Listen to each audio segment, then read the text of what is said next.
నర్సీపట్నం మాజీ ఎమ్మెల్యే ఉమాశంకర్ గణేష్ ఆధ్వర్యంలో విద్యుత్ ఛార్జీలపై శుక్రవారం నిరసన ర్యాలీ నిర్వహించారు. వైసీపీ క్యాంపు కార్యాలయం నుంచి ఈపీడీసీఎల్ వరకు ర్యాలీ నిర్వహించి వినతి పత్రం అందజేశారు.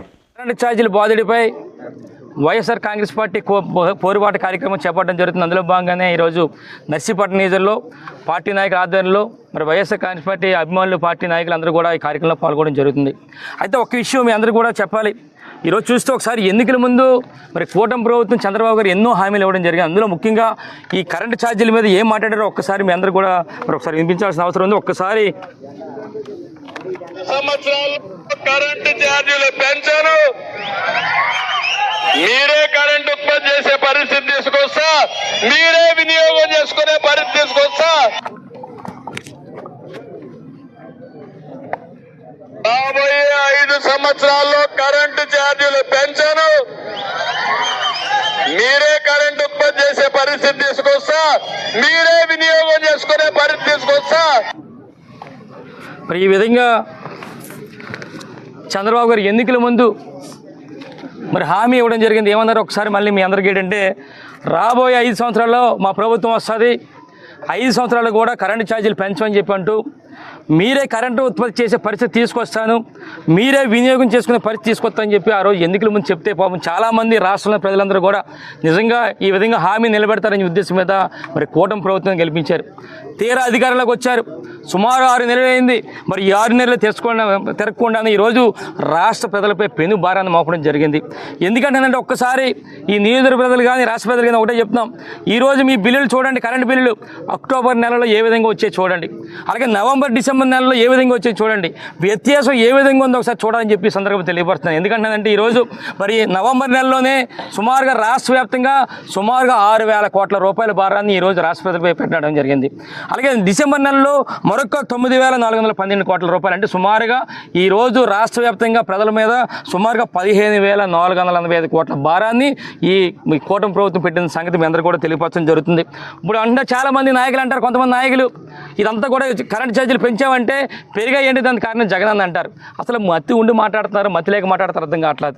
ఈరోజు ఈ ప్రభుత్వం ఎవరు అధికారంలో ఉన్నారు? మరి కూటమి ప్రభుత్వం అధికారంలో ఉంది. మరి సుమారుగా 6 నెలలు అయింది అధికారంలోకి వచ్చి, ఇంకా జగనన్న మీద మీరందరూ కూడా బురదజల్లి కార్యక్రమం చేస్తారంటే ప్రజలు మరి చాలా సిగ్గుగా మరి అందరూ మాట్లాడుకున్న సంగతి అందరూ కూడా తెలిసిపరచాలి. అయితే ముఖ్యంగా విశాఖ పెందుర్తి నియోజకవర్గంలో పెంచిన విద్యుత్ ఛార్జీలపై వైఎస్ఆర్సీపీ పోరుబాట. విశాఖ పెందుర్తి నియోజకవర్గంలో పెంచిన విద్యుత్ ఛార్జీలపై వైఎస్ఆర్సీపీ పోరుబాట. మాజీ ముఖ్యమంత్రి వర్యులు వైఎస్ఆర్సీపీ అధ్యక్షులు శ్రీ వైఎస్ జగన్మోహన్ రెడ్డి పిలుపు మేరకు పెందుర్తి మాజీ శాసనసభ్యులు అన్నంరెడ్డి అదీప్రాజు ఆధ్వర్యంలో కూటమి ప్రభుత్వం కరెంట్ ఛార్జీలు పెంపును నిరసన తెలుపుతూ రాంపురం గ్రామం నుండి సీనియర్ నాయకులు కార్యకర్తలతో కలిసి బైక్ ర్యాలీలో దొగ్గవానిపాలెంలో గల ఏపీఈపీడీసీఎల్ ఏడీ కార్యాలయంలో assistant executive engineer Bokam Ravi వినతి పత్రం సమర్పించడం జరిగింది. అదీప్రాజ్ మాట్లాడుతూ కరెంట్ ఛార్జీలు పెంపును కూటమి ప్రభుత్వం తక్షణమే ఉపసంహరించుకోవాలని, ఎస్సీ/ఎస్టీ 200 యూనిట్లు ఉచిత విద్యుత్ కొనసాగించాలి, తక్షణమే గృహ వినియోగదారులపై మోపిన 15,485.36 కోట్ల రూపాయల ఛార్జీల బాధుడును వెనక్కి తీసుకోవాలి, సోషల్ మీడియా ద్వారా ప్రశ్నిస్తున్న గొంతులను అణిచివేయాలని, అక్రమ అరెస్టులు, కూటమి ప్రభుత్వం ఎన్నికల హామీలను అమలు చేయకుండా మోసపూరిత మాటలతో విజయం సాధించి ప్రజలను నయవంచన చేస్తున్నారు. వైఎస్ఆర్ కాంగ్రెస్ పార్టీ ప్రజల పక్షాన పోరాడుతూ ఈ ప్రభుత్వంని ప్రశ్నిస్తాం. 6 నెలల్లో ఉద్యోగాలు కల్పిస్తాం, ఉద్యోగాలు ఇవ్వలేకపోతే 3,000 రూపాయలు నిరుద్యోగ వృత్తి ఇస్తామన్నారు. ఈరోజు మళ్ళీ కొత్తగా ప్రజల మీద అదనపుగా ఇవాళ 15,485 కోట్ల రూపాయలు అదనపు భారాన్ని ఇవాళ విద్యుత్ ఛార్జీల ద్వారా మీరు ప్రజల మీద వేస్తున్నారు. ఆ రోజు చంద్రబాబు నాయుడు గారు అనేక సందర్భాల్లో అనేక మీటింగుల్లో నేరుగా ఆయనే చెప్పడం జరిగింది, విద్యుత్ ఛార్జీల మీద ₹1 కూడా పెంచబోము, నాణ్యమైనటువంటి విద్యుత్ని మీ అందరికి కూడా అందిస్తామని చెప్పారు. కానీ ఈరోజు ఆ హామీని అప్పుడే పక్కన పెట్టేసి ఇవాళ 15,485 కోట్ల రూపాయలని ఇవాళ విద్యుత్ ఛార్జీల ద్వారా ప్రజల మీద భారం మోపుతున్నారంటే ఇది చిన్న విషయం కాదు. ఇవాళ వైఎస్ఆర్ కాంగ్రెస్ పార్టీ తరఫున ఇవాళ మీరు అనుకుంటున్నారేమో మేము ఏం చేసినా సరే ఎవరు చూడరు, ఎవరు పట్టించుకోరని అనుకుంటున్నారేమో. కానీ ఇవాళ ఇక్కడ ఉన్నటువంటి నాయకుడు, మా నాయకుడు జగన్మోహన్ రెడ్డి గారి నాయకుడు జరిగినటువంటి పత్రికా సమావేశంలో కూడా నేను అన్ని విషయాలు క్లియర్గా చెప్పడం జరిగింది. ఒక నిరంకుశ పాలన అనేటువంటి జరుగుతుంది. 7 నెలలు గడవక ముందే కక్ష సాధింపు చర్యలు, ఎవరైనా ఆ గొంతుని అక్రమ కేసులు పెట్టి నొక్కి పెట్టేటువంటి ప్రయత్నాలు తప్ప, ఏదైతే ప్రధానంగా మీరు సూపర్ 6 హామీలతో అధికారంలోకి వచ్చారో ఆ హామీలు నెరవేర్చేటువంటి ధ్యాస కానీ, ప్రజలకు మేలు చేద్దామనేటువంటి ధ్యాస కానీ, అభివృద్ధి చేద్దామనేటువంటి ధ్యాస కానీ ఎప్పుడు కూడా లేదు. ఏ రకంగా వైఎస్ఆర్ కాంగ్రెస్ పార్టీ నాయకుల్ని విద్యుత్ ఛార్జీల పెంపునకు వ్యతిరేకిస్తూ రాష్ట్ర వ్యాప్తంగా వైసీపీ నేతలు చేపట్టారు.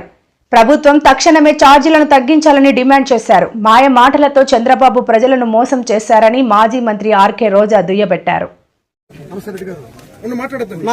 ఈరోజు జగన్మోహన్ రెడ్డి గారి పిలుపు మేరకు ఈ ఆంధ్ర రాష్ట్ర ప్రజల మీద ఈ కూటమి ప్రభుత్వం వేసిన విద్యుత్ భారాన్ని వెంటనే వెనక్కి తీసుకోవాలని చెప్పి ప్రజల పక్షాన ఈరోజు మేము పోరాడుతూ ఆందోళన చేస్తూ మరి విద్యుత్ శాఖాధికారికి వారి వారి నియోజకవర్గాల్లో వారి ప్రజల కోసం ప్రజాప్రతినిధులుగా పనిచేసిన మేమందరం కూడా ఈరోజు రావటం జరిగింది.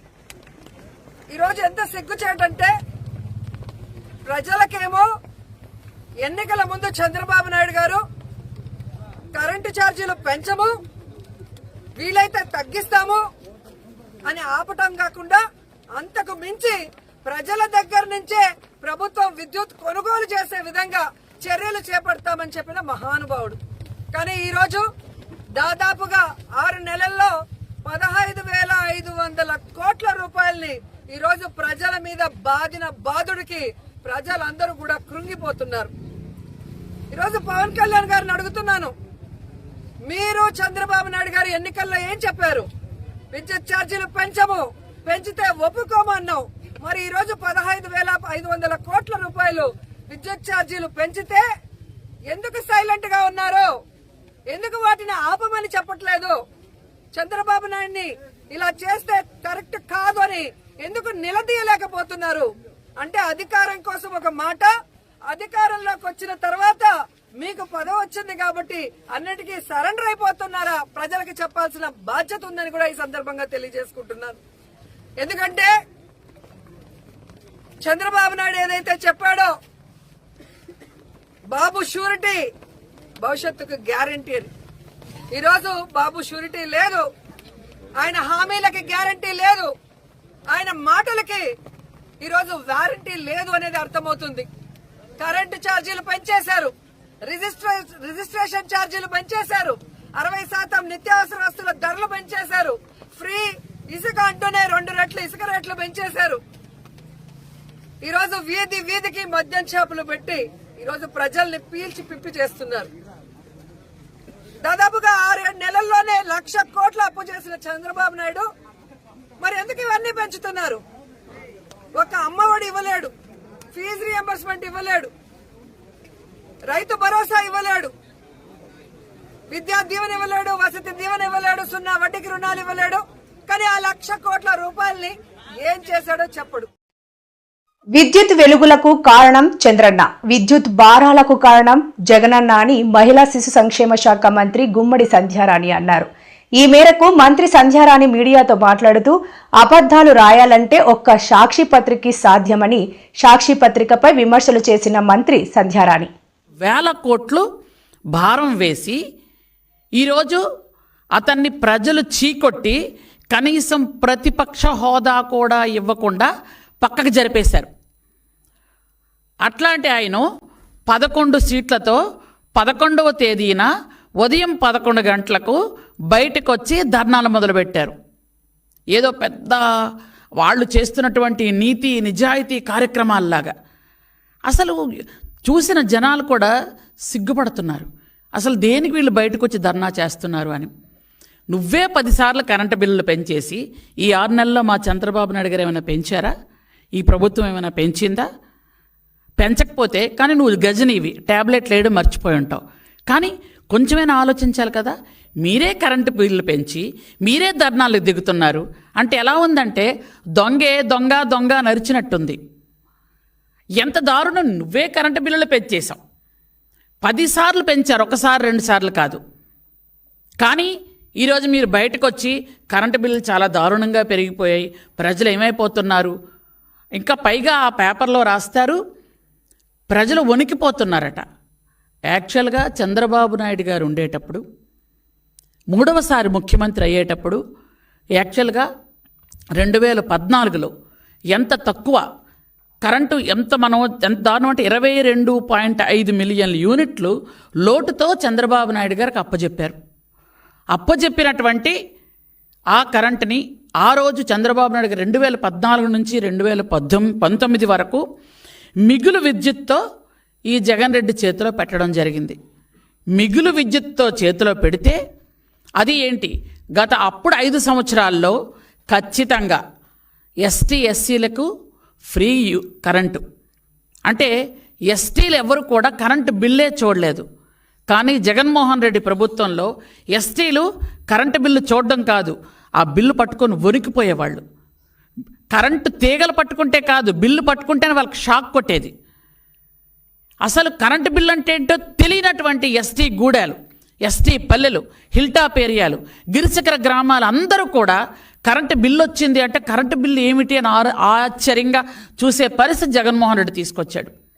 2 నెలలకి కరెంటు బిల్లు సామాన్యమైన మధ్యతరగతి కుటుంబాలకు 250-300 బిల్లు వచ్చే వాళ్ళకి ప్రతి నెల 500-600, కొంతమందికి 1000 రూపాయలు కూడా వచ్చేది నెలకే. నిజంగా ప్రజలందరూ వణికిపోయారు. ఆ వణికిన తాలూకా ఈరోజు నిజస్వరూపమే. ఈరోజు మీరు 11 సీట్లతో పక్కన వచ్చారు. కనీసం ఒక్క వర్గం కానీ, ఒక్క వర్ణం కానీ, ఒక్క విలేజ్ కానీ పూర్తి స్థాయిలో మీకు అసలు మద్దతు ఇవ్వలేదు ఎవరు. ఆ అల్లూరి జిల్లా ముంచంగిపుట్ట మండలం గిరిజన తాఫీ మేస్త్రీలను కించపరిస్తే ఊరుకోం. ముంచంగిపుట్ట గిరిజన భవన నిర్మాణ కార్మికుల తాఫీ మేస్త్రీల సంఘం నాయకులు. మిత్రులందరికీ మా యొక్క నమస్కారములు. నా పేరు పాత్రో రవికుమార్. నేను ముంచంగిపుట్టు మండల పరిధిలో ఉన్న తాపీ మేస్త్రి యూనియన్లోనే ఒక మెంబర్షిప్గా పనిచేస్తున్నాను. అలాగే చాలా కాలం నుండి మేము మైదాన ప్రాంతం నుండి వచ్చినటువంటి మేస్త్రులని ఆపడం జరుగుతుంది.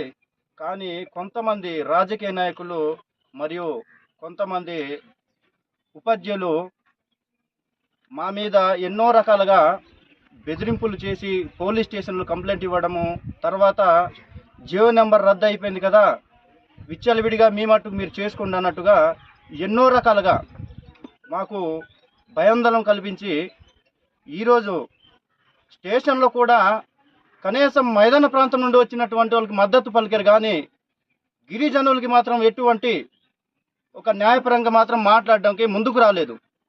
అందుకనే ఈ విషయానికి మేము చాలా ఖండిస్తున్నాము.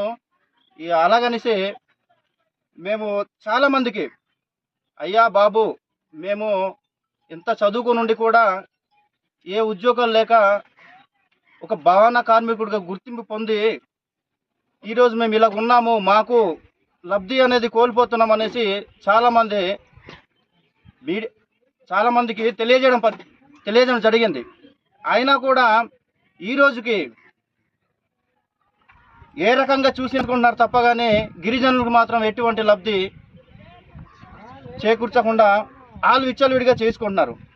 ఈరోజు చావు పుట్టుకులకైతే గిరిజనులు అవసరం వస్తున్నారు, ఓట్లు అడగడానికి అయితే గిరిజనుల దగ్గర వస్తున్నారు. రాత్రులు పగళ్ళు అయ్యా ఈ గుర్తుకు వేయండి, అయ్యా ఈ గుర్తుకు వేయండి అని ఓట్లు అడుగుతున్నారు. కానీ గిరిజనుడు ఏ పని చేసి బ్రతుకుతున్నాడు, ఎలా బ్రతుకుతున్నాడు అనేది మాత్రం ఏ విధంగా కూడా కనీసం జనాల ముందు వచ్చి ఒక్క నాయకుడు కూడా తెలుసుకోపోవడం అనేది మాకు చాలా ఇబ్బందికరంగా ఉంది. కావున ప్రతి ఒక్కరు కూడా ఈ యొక్క విషయాన్ని గమనించి మాకు న్యాయం కురుస్తారని మేమెంతో మీకు కోరుకోవడం జరుగుతుంది. ఇలాగే మేము సుమారుగా స్టేషన్లకి 4-5 సార్లు తిరగడం జరిగింది. మేమేదో ముద్దాయిల్లాగా వాళ్ళ దగ్గర వెళ్ళడం, లేదంటే ఫోన్లు చేయించి ఇలా రకరకాలుగా భయపెట్టడం జరిగింది. కానీ మేము మాత్రం ఎటువంటి భయాన్ని కూడా ఎటువంటిగా మాకు భయపెట్టినా భయపడేది లేదు. తర్వాత ఇంకొకటి, మా పిల్లలనే సరికి చాలా నష్టపోతున్నారు. ఇటువంటి విషయాలు కూడా మేము కొద్ది ఖండించడానికి ముందడుగు వేస్తామనేసి మా యూనియన్ తరఫున అందరిని కూడా తెలియపరుస్తున్నాము. అలాగే మేస్త్రి యూనియన్ మెంబర్లకు నా యొక్క నమస్కారం. నా పేరు బురిడి నర్సింగ్. నేను యూనియన్లో ఒక మెంబర్షిప్ని. ఈరోజు తేదీ 26/12/2000 విశాఖ గాజువాక 9వ boccia junior, sub junior, senior national champion రాష్ట్ర టీడీపీ అధ్యక్షులు గాజువాక ఎమ్మెల్యే పల్లా శ్రీనివాస్ పోస్టర్ ఆవిష్కరణ చేశారు. 9వ boccia junior, sub junior, senior national champion రాష్ట్ర టీడీపీ అధ్యక్షులు గాజువాక ఎమ్మెల్యే పల్లా శ్రీనివాస్ పోస్టర్ ఆవిష్కరణ చేశారు. రాష్ట్ర ప్రభుత్వ సహకారంతో ఏఎంసీ జెడ్ క్యాంపస్ లో రాష్ట్ర మంత్రి రాంప్రసాద్ రెడ్డి, స్కాబ్ chairman Raghu Naidu, AMC Z chairman Jitendra, boccia chairman Ashok Reddy ఆధ్వర్యంలో ఒలింపిక్స్ ఘనంగా జరుగుతాయని, ప్రభుత్వం పూర్తిగా ఈ కార్యక్రమంకు సహకరిస్తుందని ఎమ్మెల్యే పల్లా శ్రీనివాస్ అన్నారు. నమస్కారం. ఈరోజు 9th boccia junior, sub junior, junior and senior championship 2024-25 సంవత్సరానికి మరి మన విశాఖపట్నంలో ఉన్నటువంటి ఏఎంటీజెడ్ క్యాంపస్లోనే నిర్వహిస్తున్నారండి. దీనికి స్టేట్ గవర్నమెంట్ సహకారంతో ఇందులో ఆంధ్రప్రదేశ్ స్పోర్ట్స్ మంత్రి గారైనటువంటి రాంప్రసాద్ రెడ్డి గారు, అలాగే ఈ శాప్ చైర్మన్ గారు అయినటువంటి రవినాయుడు గారు ఆధ్వర్యంలో జరుగుతుందండి. దీనికి ఈ బోక్సియా అంటే ఎక్కువగా పారా ఒలింపిక్ గేమ్స్కి ఇది ముందు నిర్వహిస్తారు. దీనికి ఏఎంటీజెడ్ సిఇఓ జితేంద్ర గారు, అలాగే దీనికి బోక్సియా చైర్మన్ అయినటువంటి అశోక్ బేడి గారు, వైస్ ప్రెసిడెంట్ అయినటువంటి జస్ప్రీత్ సింగ్ గారు కూడా ఉన్నారండి. వీళ్ళందరికీ గవర్నమెంట్ సహకారంతో, బోక్సియా అసోసియేషన్ సహకారంతో, ఏఎంటీజెడ్ గారి సహకారంతో ఈ పారా ఒలింపిక్స్ సన్నద్ధం చేయడానికి ఛాంపియన్షిప్ జరుగుతుందండి. ఇందులో సబ్ జూనియర్, జూనియర్, సీనియర్ లెవెల్లో అథ్లెట్స్ అందరూ కూడా పాల్గొంటున్నారు. సో ఈ సందర్భంగా వాళ్ళందరికీ కూడా ఆల్ ది బెస్ట్ తెలియజేస్తూ, ఇంకా మన ప్రాంతం నుంచి ఎటువంటి సహాయ సహకారం కావాలంటే అందిస్తామని చెప్పి తెలియజేస్తూ, మరి పారా ఒలింపిక్స్లో పార్టిసిపేట్ చేద్దాం అనుకున్న అందరూ కూడా ఈ సద్వినియోగం చేసుకోవచ్చని చెప్పి తెలియజేస్తాం.